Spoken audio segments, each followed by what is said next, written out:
Muy buenas tardes, bienvenidos a Iglesia Cristiana Casa sobre la Roca, Mérida, Yucatán. Estamos martes de estudio bíblico, estamos viendo la carta a los Efesios, estamos en el capítulo 1 y nos quedamos en el versículo 19a. Hoy vamos a iniciar el versículo 19b al versículo 23. El tema se llama El gran poder de Dios que ha colocado al Señor Jesucristo sobre todas las cosas. Vamos a iniciar con una oración para que el Espíritu Santo sea el que tome el control y obre en nuestros corazones. Señor, te damos gracias por esta tarde, por este día, porque aún nos mantienes, Señor, libres de esta enfermedad, de este azote que está dando al mundo entero, Señor. Te damos gracias porque nos permites compartir tu palabra, Señor. Y pedimos que tu Espíritu Santo obre en esta prédica, Señor, que sea Él quien dirija, que sea Él quien toque los corazones, que sea Él quien cambie las vidas, Señor. Señor, clamamos, suplicamos por esas personas que no te conocen para que tú obres en sus corazones y que este evangelio caiga como una semilla en tierra fértil, Señor. Te damos gracias, Señor, porque sabemos que tú siempre obras cuando tu palabra es dada correctamente, Señor, cuando el evangelio es dado puro, Señor. Ayúdanos, Señor, a siempre estar con esa enseñanza sana, Señor, esa sana doctrina. Pedimos por los enfermos en todo el mundo, Señor, que des oportunidad de que ellos, Señor, puedan escuchar tu evangelio, puedan ser salvos, Señor, por ti, que les des la oportunidad de levantarse, Señor, para que ellos puedan servirte, Señor, y glorificar tu santo nombre. Pedimos por esos doctores, enfermeras y personas involucradas en los hospitales, Señor, paramédicos y todas estas personas que trabajan en ellos, Señor. Que también ellos, Señor, que están expuestos, Señor, que también ellos puedan conocer tu evangelio y ser salvos por ti, Señor. Toda la humanidad necesita ser salvado por ti, pero muchos no lo saben, Señor. Usa, Señor, a nuestros hermanos en todo el mundo, úsanos a nosotros para compartirles y que tu evangelio sea respaldado por tu Espíritu Santo. En el nombre de Cristo Jesús, amén y amén. Entonces estamos martes y estamos viendo la carta a los Efesios capítulo 1. Dijimos que vamos a ver los versículos 19b al 23 y el tema, el gran poder de Dios que ha colocado al Señor Jesucristo sobre todas las cosas. De la semana pasada vimos que el apóstol Pablo estaba haciendo una oración de gratitud, pero también era para entendimiento de los efesios, porque quería que ellos comprendieran el poder de Dios. Pablo estaba abriendo su corazón con alabanzas, con palabras, pero también oraba en agradecimiento por ellos, porque no dejaba de dar gracias de sus vidas, porque había visto lo que había obrado en cada uno de ellos. Entonces Pablo, como había escuchado de la fe que tenían los efesios y del amor que había entre los demás, pues estaba dando gracias, pero también quería que les concediera sabiduría, que les diera revelación. ¿Para qué? Para que pudieran tener un mejor conocimiento de Dios. ¿Por qué? Porque Dios es quien se reveló al hombre y Dios lo hizo para que lo conociera. Entonces Pablo quería de corazón que Dios les diera el entendimiento sobre cuál era esa esperanza a la que fueron llamados, la herencia que habían recibido en Cristo, las riquezas que Dios ha dado a los santos y la supereminente grandeza de su poder para el creyente. Hoy vamos a ver que Pablo sigue orando para que estos efesios y nosotros también conozcamos el poder de su fuerza de Dios y dónde ha colocado ese poder al Señor Jesucristo. Así que vamos a leer nuestro texto, Efesios capítulo 1, versículo 19b, o sea, la mitad. Según la operación del poder de su fuerza, 20, la cual operó en Cristo resucitándole de los muertos y sentándole a su diestra en los lugares celestiales. 21. Sobre todo principado y autoridad y poder y señorío y sobre todo nombre que se nombra no solo en este siglo, sino también en el venidero. Vamos a hacer una pausa en el versículo 21. Vamos a ver hasta el versículo 23, pero vamos a pausarnos acá en el 21. Entonces vemos que Pablo sigue orando. ¿Para qué? Para que los efesios conocieran el gran poder de Dios. Dios ha venido haciendo señales y prodigios durante la historia humana y lo hemos visto a través de la Biblia y han sido tan poderosas que las personas en primera instancia han sido impactadas, han sido impresionadas. Quedan tan impresionados, pero también quedan tan aterrorizados que lo hemos visto en los últimos días. en el transcurso de los estudios que hemos visto, cómo han de alguna manera siendo testigos oculares de lo que Dios había hecho. Y aunque Dios es quien ha creado al ser humano, el ser humano, aún viendo los prodigios, aún viendo las señales, aún viendo el poder de Dios con sus propios ojos, Dios mismo haciendo estas señales, ellos que han hecho le han dado la espalda a Dios. Dios ha visto cómo le dan la espalda, Dios ha visto cómo la maldad se ha incrementado de generación en generación, y esto ha pasado por muchos siglos, y los seres humanos se han encargado de sacar a Dios de sus vidas. Y aunque Dios les ha dado oportunidad tras oportunidad de que vuelvan a Dios, no hacen caso, no hicieron caso, y por eso vemos en la Biblia muchas desgracias, muchas cosas muy fuertes, al grado de que Dios tuvo que raer la tierra. Y eso lo podemos ver en Génesis 6, capítulo 6 y capítulo 7. Dios dice en Génesis 6 que Dios se había arrepentido desde el fondo de su corazón de haber creado al ser humano. ¿Por qué? Porque vio mucha maldad en incremento, no había algo bueno en ellos, entonces decidió destruir a todo ser vivo con la misma tierra. O sea, con el agua, con el diluvio, ¿no? Eso está en el versículo 13. En el versículo 18 de Génesis 6, Dios establece un pacto con Noé. Y en el capítulo 7, Dios manda este diluvio. O sea, esto que dijo que iba a destruir a todo ser vivo con la misma tierra, es este diluvio. Dios habló y la naturaleza obedeció, eliminando a todo ser humano y a todos los animales que no se encontraban en aquella arca que Dios le había dicho a Noé que construyera. Ahora, Noé no fue eliminado, porque Noé había hallado gracia delante de Dios, dice la palabra, y por eso fue salvado junto con su esposa y sus hijos con sus esposas. Pero también le había ordenado, mejor dicho, a Noé que metiera animales de diferentes especies, 2 de cada uno, varón y hembra, y obviamente todos los que estaban en el arca fueron salvados. ¿Quién podría hacer algo como esto que hizo Dios?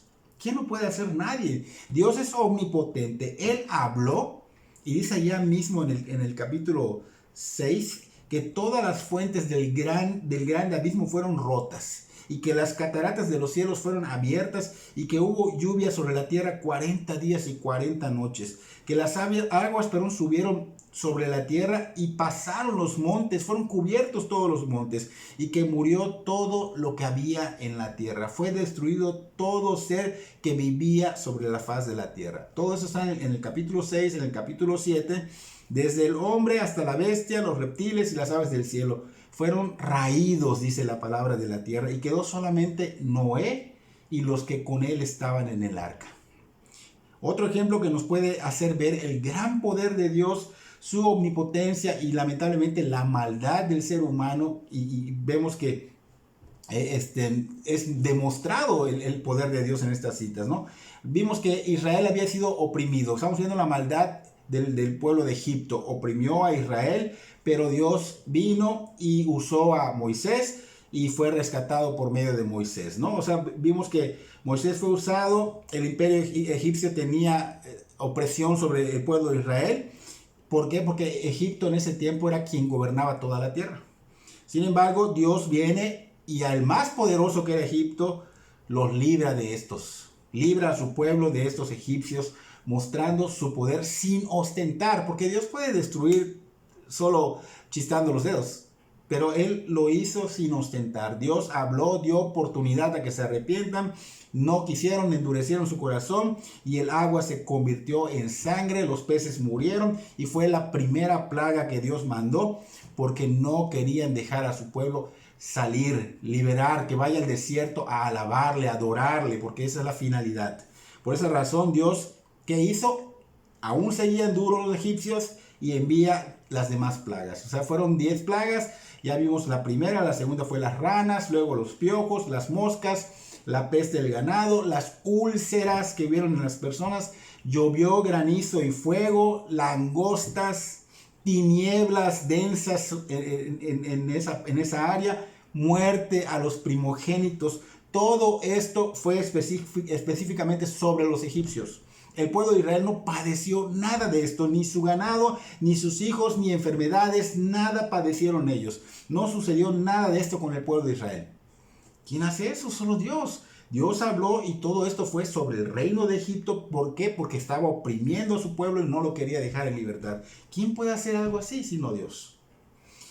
Isaías dice en el capítulo 40, versículo 12 en adelante, que Dios midió las aguas con el hueco de su mano, que con su palmo tomó la medida de los cielos, y con 1/3 de medida calculó el polvo de la tierra, y que pesó los montes con la báscula y las colinas con la balanza. Está mostrando Isaías la grandeza. Dios es más grande. Dios creó este universo, y Dios habla y todo se crea, y Dios habla y todo obedece. Y dice que ¿qué tal de los gobernantes de todas las naciones? Son nada delante de Dios, dice Isaías. Él convierte en nada a los poderosos, como si no hubieran sido plantados, como si nunca hubieran sido sembrados, como si su trono nunca hubiera tenido raíz en la tierra, dice Isaías. Eso está todo en el capítulo 40. Así que dice acá Isaías: tan pronto como sopla en ellos, se secan, y el torbellino los lleva como hojarasca. O sea, está mostrando Isaías la grandeza, el poder de Dios. Es un poder tan grande, omnipotente. Dios creó todas las cosas. Estamos viendo la grandeza de su fuerza, que es infinita, y el poder de su dominio igual. Entonces el poder de Dios, ¿qué estamos viendo? Que es inmesurable, no puede ser medido. Y ha obrado todo el tiempo. Así que el poder que obra en todos estos eventos que estamos mencionando es el poder de su fuerza, el cual levantó al Señor Jesucristo de los muertos en la cruz del Calvario.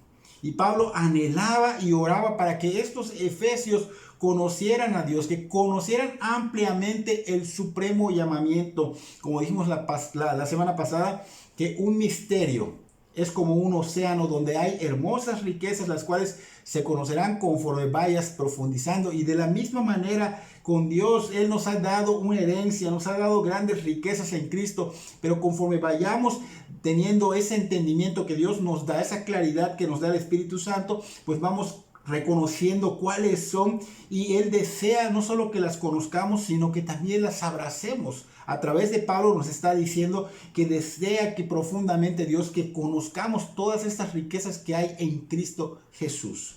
Entonces Pablo no quería que solo supiéramos toda esta información como si fuera una historia. Más bien quería que la viéramos y que veamos que es rica, que es gloriosa, y que podíamos abrazarla, o sea, que podíamos usarla para poder vivir en este mundo caído. Quería que pudiéramos ver esas infinitas riquezas gloriosas que no son visibles, son invisibles porque son eternas. Entonces, podemos ver ese inmenso privilegio que tenemos los cristianos, de que vivimos en un mundo caído, un mundo sin esperanza. Estamos expuestos a pasar muchas dificultades, y estas dificultades provocan angustias y desesperación, pero los efesios cristianos y nosotros, los que hemos rendido nuestra vida a Cristo, experimentamos la esperanza. Nos hemos hecho por su gracia de una herencia gloriosa y maravillosa, pero también hemos experimentado un poder inagotable e inmensurable en nuestra conversión, porque lo hemos visto con Cristo. Entonces, tanto los efesios de ese tiempo como nosotros somos privilegiados de tener al alcance todos estos regalos que Dios nos da porque estamos en Cristo. Pero estos regalos, o sea, estas riquezas, estos privilegios, este poder de Dios, no son solo para conocerlos y archivarlos a lo mejor en un libro o en una computadora, o a lo mejor en la mente, que los archives como una historia.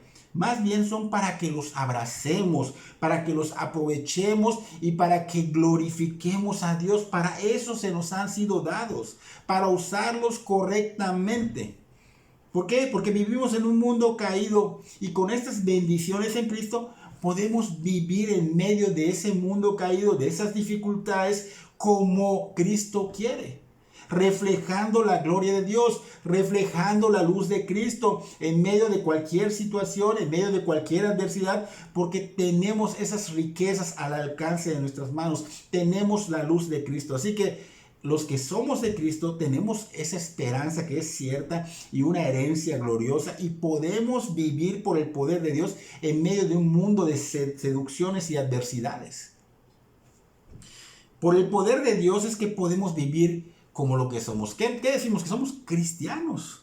Es por el poder de Dios que podemos hacerlo. No podemos hacerlo sin el poder de Dios. Nadie puede vivir una vida cristiana sin el poder de Dios. Así que ese mismo poder de Dios que hemos visto obrar en la fundación del mundo, que es lo que estábamos hablando hace un rato, y desde el inicio de la fundación del mundo, ese mismo poder obró en el levantamiento del Señor Jesucristo de los muertos. Él fue levantado de los muertos. Fue su resurrección. Y ese mismo poder está disponible para nosotros. Nunca nos faltará de ese poder porque es una fuente inagotable en la vida del cristiano.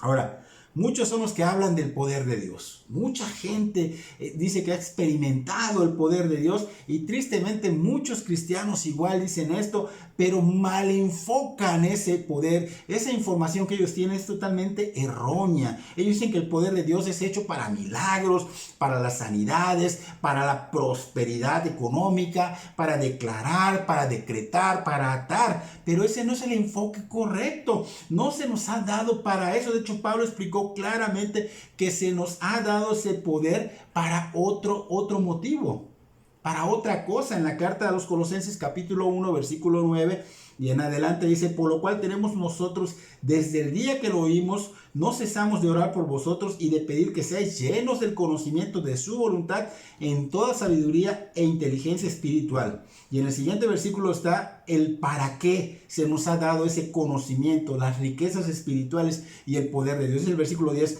para que andéis como es digno del Señor, agradándole en todo. No veo que diga para que hagas milagros, sanidades, para la prosperidad económica, para que declares, para que ates, para que decretes. No, dice para que andéis como es digno del Señor, agradándole en todo y llevando fruto en toda buena obra y creciendo en el conocimiento de Dios. 11. Fortalecidos con todo poder conforme a la potencia de su gloria, para toda paciencia y longanimidad, con gozo dando gracias al Padre que nos hizo aptos para participar de la herencia de los santos en luz. Aquí terminamos el versículo 12 de Colosenses. Entonces estamos viendo que necesitamos el poder de Dios para poder mantenernos en medio de las adversidades, para poder vivir como esos cristianos que ya somos, porque somos regenerados por el Espíritu Santo, somos ciudadanos del cielo viviendo momentáneamente en este mundo y debemos dar evidencia de ello. No podemos vivir fluctuando, no podemos seguir viviendo como hombres y mujeres de doble ánimo, sino como verdaderos hijos de Dios, como verdaderos cristianos, verdaderos regenerados, manteniéndonos firmes por medio de ese poder que Dios ha dado a través de Cristo Jesús. Para toda persona que está en Cristo, esto es posible. En verdad, todo lo podemos en Cristo que nos fortalece. No podemos decir que no. Todo lo podemos en Cristo que nos fortalece, siempre y cuando nos amparemos en el omnipotente poder de Dios. Bruce dijo que si la muerte de Cristo es la demostración suprema del amor de Dios, la resurrección de Cristo es la demostración suprema de su poder. Pero no quedó allá. No solo quedó en la resurrección. No estamos viendo el amor de la demostración suprema de Cristo en la cruz. No estamos viendo solo la demostración suprema de su poder en la resurrección, sino que también vemos que estuvo en su ascensión.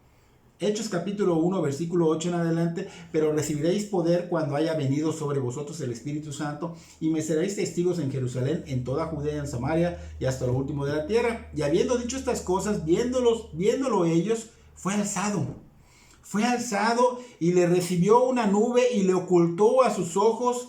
Y estando ellos con los ojos puestos en el cielo, entre tanto que él se iba, y aquí pusieron junto a ellos 2 varones con vestiduras blancas, los cuales también le dijeron: varones galileos, ¿por qué están mirando al cielo? Este mismo Jesús que ha sido tomado de vosotros al cielo, así vendrá como lo habéis visto ir al cielo. Ese poder es inagotable. El Señor ascendió, el Señor vendrá, porque ese poder es omnipotente. Pero es triste que no impacte como debería. Es triste que no cautive como debería. Es triste porque no creen en el poder de Dios correctamente, sino que lo enfocan a prosperidades económicas, a milagros, a cosas por las cuales el Señor no nos ha dado ese poder. Y tristemente muchos no creen. ¿Por qué? Porque tienen un corazón incrédulo, un corazón duro. Aunque digan que sí creen, con sus vidas evidencian que no creen en el poder de Dios.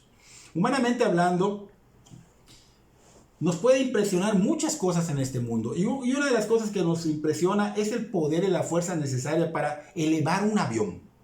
Un avión necesita mucho poder, mucha fuerza para poder elevarse. Toneladas pesa un avión. Y se necesita algo muy fuerte para que pueda elevarlo.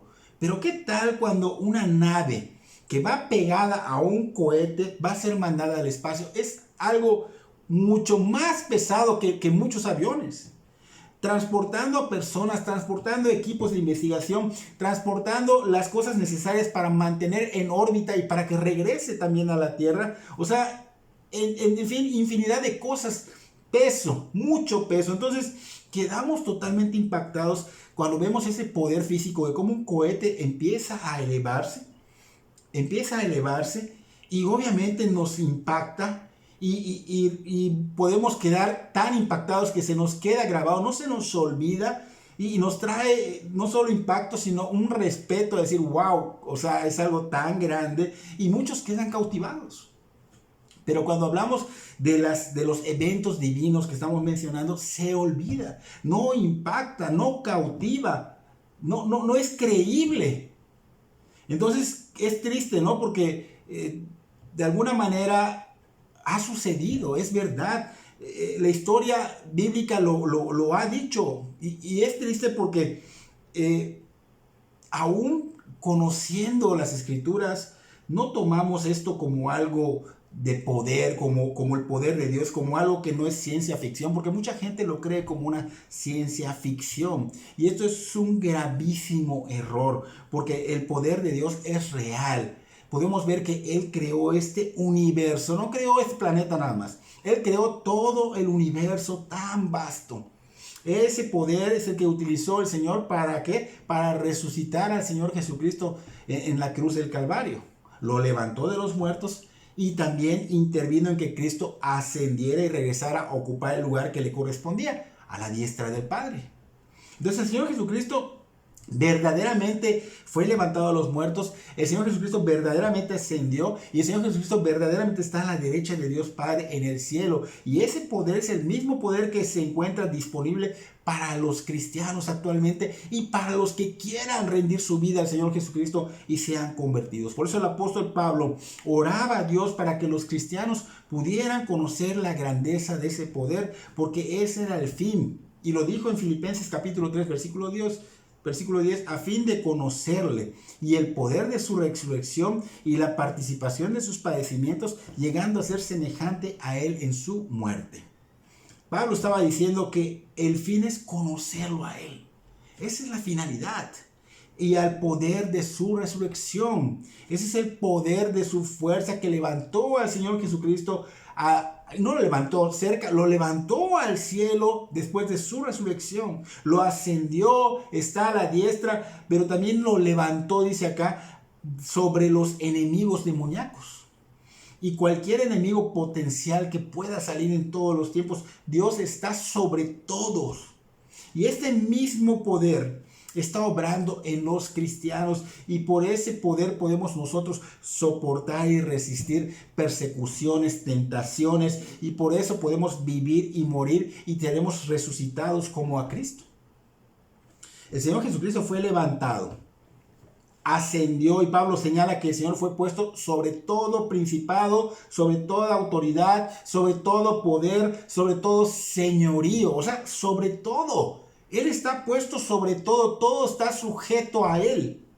Y la iglesia es importante mencionarla, porque es lo más importante para Él. Es lo que más le importa. Por eso se dio por la iglesia. Es su cuerpo, es el cuerpo de Cristo. Cristo es la cabeza de la iglesia. Así que la iglesia es un organismo. Somos parte nosotros de ese organismo. No somos una organización, no somos un club social, sino un organismo viviente de Dios, que dio su vida por nosotros y que nos rescató, y llegará el día en que todo va a estar bajo su control de Él. En la carta a los Hebreos, capítulo 2, versículo 8, dice lo siguiente: todo lo sujetaste bajo sus pies, porque en cuanto le sujetó todas las cosas, nada dejó que no sea sujeto a Él. Todo.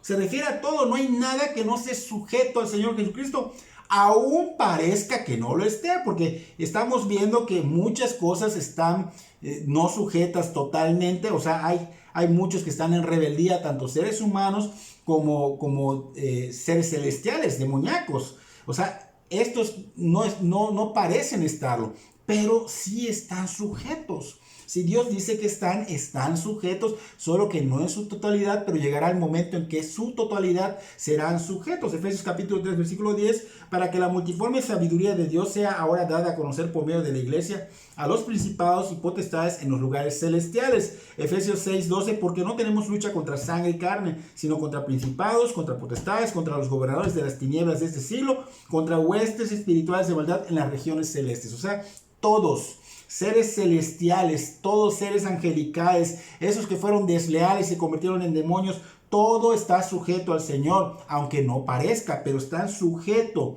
Tal vez no tengamos rangos, porque acá habla de gobernadores, potestades, principados, tal vez no tengamos rangos en el reino angelical, pero sabemos que el Señor Jesucristo está sobre ellos. Se levantó, fue levantado sobre ellos y ellos están sujetos a Cristo. Seres celestiales, tanto los infieles como los fieles, que son los ángeles, están sujetos al Señor Jesucristo. Por eso dice acá Pablo, no solo en este siglo, también en el venidero. Todo está sujeto, aunque todavía no vemos todas las cosas sujetas, pero todo está sujeto al Señor, porque es certero que Cristo está sobre todo y será evidente en su totalidad cuando Él venga. En su inminente venida, que es próxima, estará totalmente sujeto, será evidente que todo está sujeto. Efesios capítulo 1, versículos 22 y 23, que son los que nos faltan de este tema, dicen lo siguiente: y sometió todas las cosas bajo sus pies, y lo dio por cabeza sobre todas las cosas a la iglesia, la cual es su cuerpo, la plenitud de aquel que todo lo llena en todo. Ahí terminamos, aquí hacemos pausa, estos dos son los últimos versículos que terminamos nuestro tema, y tenemos que ver acá que este gran poder de resurrección, ese poder de Dios que levantó al Señor, colocó al Señor Jesucristo como cabeza sobre todas las cosas, dice acá en Pablo, incluyendo a la iglesia. Todas las cosas están sometidas a sus pies. Solo que debemos saber que la iglesia es lo único que actualmente está sujeto a Él. La iglesia es lo que Él gobierna en su totalidad. Y la iglesia es lo más importante para el Señor Jesucristo, y el Señor se siente pleno con su iglesia. O sea, somos su plenitud. Y muchos dicen, ¿cómo dijo? ¿Cómo puede ser su plenitud? En verdad, Pablo está diciendo que somos su plenitud. O sea, podemos ver el tremendo privilegio. No merecemos ese privilegio, sin embargo, vemos tremendo privilegio y vemos cuán importante es ese privilegio y cuánta responsabilidad hay en ser iglesia. Y no la tomamos como tal. Es un privilegio, pero es una grande responsabilidad. Entonces, ¿qué debemos hacer nosotros? Ser verdaderos miembros de ese cuerpo de Cristo. No fluctuantes. Tenemos una misión: glorificar a Dios con nuestra vida entera, no con parte de nuestra vida, sino con toda nuestra vida. Lo demás, ya dijimos que no está sujeto en su totalidad a Cristo, aunque ya es un hecho, pero no se ve sujeto todavía. Y eso hablamos el domingo de ello, en la advertencia que dio Pedro a las iglesias de las 5 provincias de Asia Menor. Recuerden que Pedro quería decir que Satanás ya estaba vencido, pero que era necesario que seamos sobrios y velemos, porque tenemos un adversario que anda alrededor buscando a quien devorar. O sea, Satanás está diciendo aquí, Pedro ya está vencido.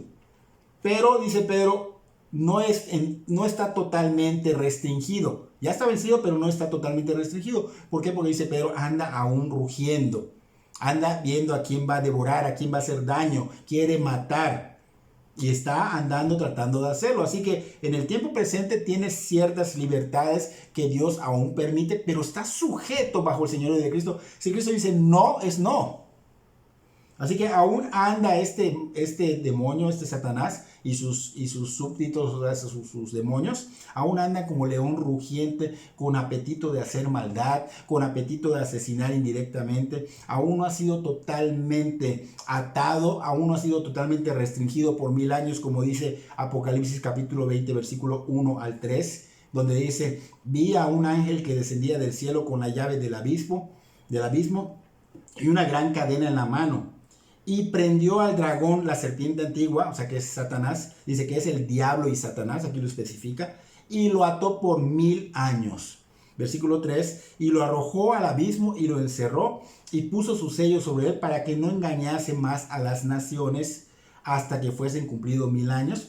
Y después de esto debe ser desatado por un poco de tiempo, porque luego será echado al lago de fuego. Ahora, ¿por qué menciono estas citas? Porque es triste que muchos cristianos creen que ellos pueden reprenderlo, que pueden sacarlo, que pueden maldecirlo, que pueden arrebatarle, atarlo, sin tener en su poder la llave del abismo y la gran cadena en la mano que este ángel, cuando descienda del cielo, va a tener y lo va a encarcelar. No sé por qué el ser humano se desvía, está sacando fuera del contexto el texto. Entonces hay muchos grupos organizados que se identifican como iglesias cristianas. Hay que tener cuidado porque aunque digan serlo, no todos lo son. Y prueba es de ello que sus vidas evidencian otra cosa, y por eso mucha gente habla mal de los cristianos. Entonces tienen que tener cuidado porque no puedes juzgar a alguien realmente si no sabes si realmente está diciendo la verdad. ¿Cuánta gente no hace fraude y va a tus hogares diciendo que representan alguna empresa y no lo son? Así son estas personas. Pero no te enfoques en hablar, en generalizar, porque hay verdaderos cristianos. Entonces aquí vemos que hay muchos que se dicen ser cristianos, pero no lo son. Habría que evaluarlos para poder ver si esas iglesias verdaderamente escuchan y obedecen al Señor de la iglesia. Habría que ver si en verdad están sujetos al señorío de Jesucristo. Porque Pablo dice aquí que la iglesia, la cual es su cuerpo, o sea, un ejemplo es que todo cuerpo humano obedece a su cabeza. La mente piensa y el cuerpo obedece. Igual debe ser en Cristo. El cuerpo de Cristo son los cristianos, somos el organismo y debemos obedecer a la cabeza, quien es Cristo. Juan 14:15, si me amas, dice el Señor, guardarás mis mandamientos. Tenemos que obedecerlo. El Señor quiere que obedezcamos. El Señor quiere que estemos activos, quiere que estemos diligentes, ejercitando cualquier don que nos haya dado, en servicio a Él, practicándolo en amor, porque si no es así, significa que no estamos unidos a Cristo. Así que esto es primordial. Pablo ilustró la iglesia y nuestra relación con ella de la siguiente manera, 1 Corintios capítulo 12, versículos 12 y 13, y dice, porque así como el cuerpo es uno y tienen muchos miembros, pero todos los miembros del cuerpo, siendo muchos, son un solo cuerpo. Así también Cristo, porque por un solo espíritu fuimos todos bautizados en un cuerpo, sean judíos o griegos, sean esclavos o libres, y a todos se nos dio a beber de un mismo espíritu. Tenemos acá muy claro, Cristo es la cabeza, somos un solo cuerpo. Ese mismo cuerpo es la iglesia, no hay dos iglesias, es una sola, y tenemos que estar unidos a Él. ¿Por qué? Porque estamos bajo su autoridad, y por estar bajo su autoridad podemos vivir piadosamente por el poder de Dios. O sea que Cristo está en el trono. Cristo ha sido colocado por el poder del Dios Padre, y Él vendrá a traer recompensa. Eso es importante. Todo está sujeto a Él, pero va a venir a traer recompensa. Por esa misma razón estamos predicando el evangelio bíblico y puro, porque tú puedes escuchar en cualquier iglesia que vayas evangelios, pero tienes que ver que sea bíblico, que sea puro, que no te engañen. Lamentablemente tú vas a una iglesia y no hables una Biblia. Escuchas lo que dicen las personas, pero no hables una Biblia. Tienes que corroborar, porque realmente el evangelio puro tiene poder de Dios para salvación, y el Espíritu Santo es quien convence del evangelio puro. Si el evangelio que se te es dado no es puro, nunca te vas a convertir, aunque digas que eres el Papa, nunca te vas a convertir. Entonces tiene que ser un evangelio puro, porque a Dios no se le puede engañar. A Dios no se le puede. ¿Cómo Dios mismo te va a convencer de algo que no es de Él? Todo es fiscalizado desde el cielo, y si nosotros enseñamos algo incorrecto, si nosotros quitamos algo o añadimos algo que desvía las almas, ¡wow! Nos espera tremenda recompensa. Imagínate, nos van a dar fuerte. Entonces, si nos enfocamos en dar la verdad absoluta de Dios, El Evangelio dice que es poder de Dios para salvación. O sea, te va a apuntar a Cristo, que es el Salvador, te va a llevar quebrantado y arrepentido para perdón de pecados. Ahora sí estaremos bien delante de Dios. Por eso nosotros nos enfocamos en darte la verdad, aunque la verdad duela. Como cuando un doctor te dice, ¿sabes qué? Tienes cierta enfermedad y si ahorita no lo ves, te vas a morir. Y dicen, qué cruel. No es cruel. Qué bueno que te está diciendo esto a tiempo y tienes tiempo para verlo. Entonces, la verdad a veces duele. Y pues esa es la verdad. O sea, si tú aún no te has convertido a Cristo, te estamos diciendo la verdad. Y si tú no sabes qué es convertirte a Cristo, búscanos por medio del Facebook. Te vamos a ayudar para que busques a Dios correctamente. No se cobra por eso. De gracia recibimos, de gracia compartimos. Te vamos a ayudar a buscar a Dios para que rindas tu vida a Cristo, porque los que no lo hagan en vida, y los que no lo hagan a tiempo, el día que el Señor venga o el día que te toque morir, será inevitable el juicio de Dios. Y todos, no hay uno que no, todos van a tener un juicio. Van a tener un juicio y todos van a doblar rodillas, unos para la gloria de Dios porque se convirtieron y otros también para la gloria de Dios porque no se convirtieron y serán echados al lago de fuego. O sea, no habrá más misericordia, no habrá compasión, se habrá cerrado la fuente de la gracia de Dios que estaba derramando en Cristo Jesús y serán enviados al lago de fuego. Por eso es importante que busques a Dios mientras pueda ser hallado. Estamos en verdad orando por ustedes, oramos cada vez que vamos a predicar, oramos siempre por los inconversos para que el Señor prepare estas citas divinas y que el corazón sea como una tierra fértil para recibir, para estar receptivos a la palabra que es la verdad de Dios y es la que nos hace libres. Espero que Dios obre en tu corazón, que obre en el mío, que los que ya son cristianos seamos edificados y los que no se conviertan a Cristo. Que Dios bendiga sus vidas grandemente.